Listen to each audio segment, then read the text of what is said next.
Think about it.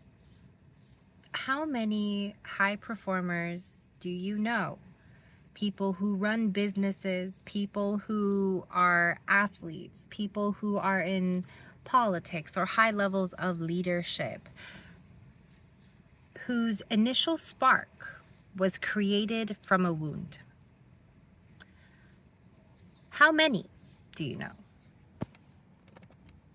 In this line of work, I'm realizing that there comes a time in someone's life where we are met with a catalyst.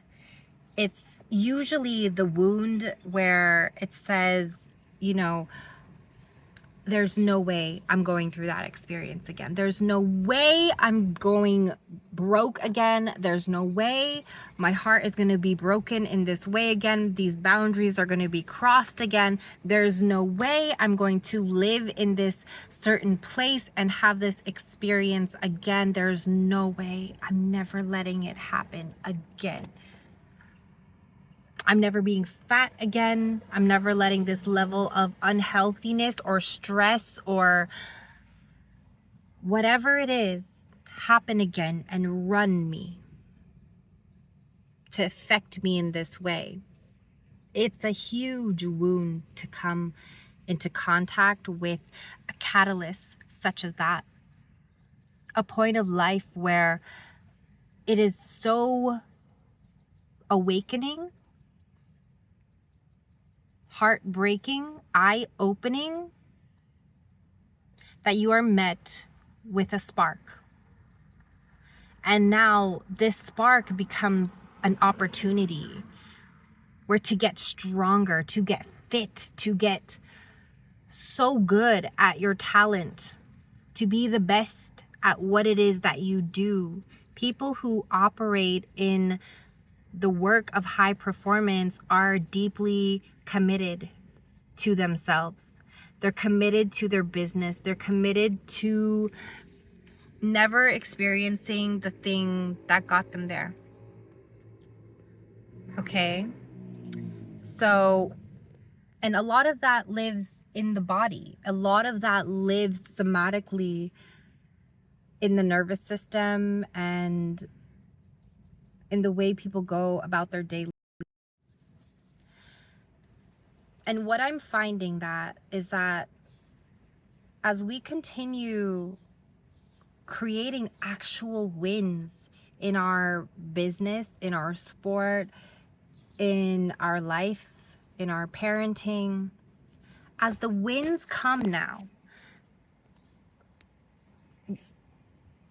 we are always met with an opportunity to release, to let go of the versions of us in order to reach our next level, in order to level up, in order to become better, and to create space and more capacity for who we are building, who we are developing into, what kind of scaling we are looking to do, what levels of achievement should we do now.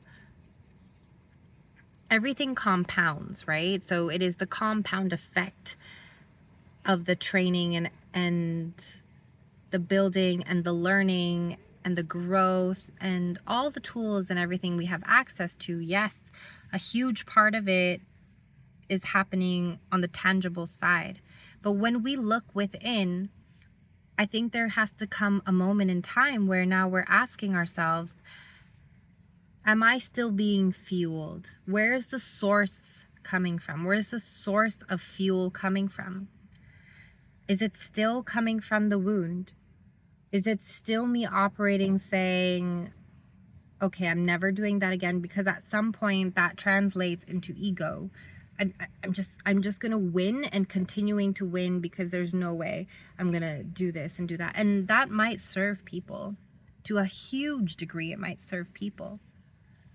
But again, we are met with the cost.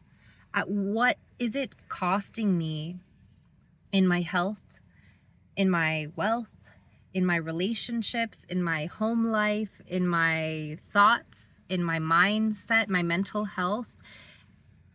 What is the cost now? that I continue to operate in this wound space, that I continue to allow the wound to be fuel. At some point, ladies and gentlemen, the pivot is needed.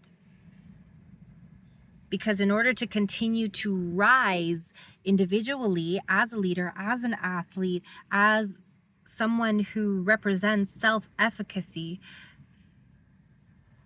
the pivot must be from your fuel source of wound to be that of wholeness.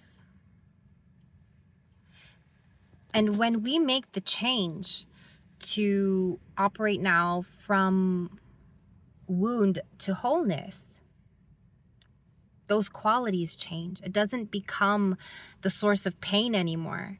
And maybe some people are like, okay, especially in very masculine dominant industries, it could be like, okay, well, obviously I'm gonna get it done. It's my fuel, it's my drive, and it's determination, and it fuels me. And maybe it's scary because that's all we know. All we know is the pain. It's familiar and it works. And at some point that becomes comfortable, right? The discomfort that initially started the spark has now become comfortable in the fuel that you're operating from. And as we know, growth does not happen in comfort. It happens in discomfort. Now, is it discomforting for people to actually operate in wholeness when they've initially been fueled by pain? Hell yeah. Hell yeah. It is highly uncomfortable to let the love, the frequency of love and freedom and truth and honesty to be a source of fuel. But what would the results look like on the other end? Because if pain and suffering, if we look at David Hawkins' map of consciousness and the way in which we create and radiate our vibrational state in human performance now, if we relate that to human performance and our fuel is that of pain and suffering, and that still lingers within our energy, that still lingers within our energy signature, that still lingers within the way we show up. Even though you've done it 1,000 times and you're so good at what you do, we have to be open to another lens, another way of thinking, and a new ways of being and new ways of embodying. What if? Always stay curious, right? So now the question becomes, what if? What would my business look like? What would my relationships look like? What would my money look like? What would my athletic capabilities look like if I operated from wholeness? If I operated and integrated these high levels of qualities and characteristics now that deemed me whole? Maybe you're being called to something like this right now. Maybe you think that there's something inside of you that is just reaching a breaking point, that it's crossing a threshold, that the way you've been doing things is not working for you anymore. It's not to say you haven't won. You've won. You're great. You've put in the work, the effort, the training. You are doing that day in and day out. You've got the money. You've got all the things. But now we ask ourselves, what if? What would this look like if I operated in wholeness? And maybe you don't know how to get there. Or maybe you do. Maybe you are taking the practices and the things to get there. And again, now I want to leave you with this thought, because it's always what got you here won't get you there. And if you have in your mind's eye, where is there that you want to go? Maybe you need a different fuel source.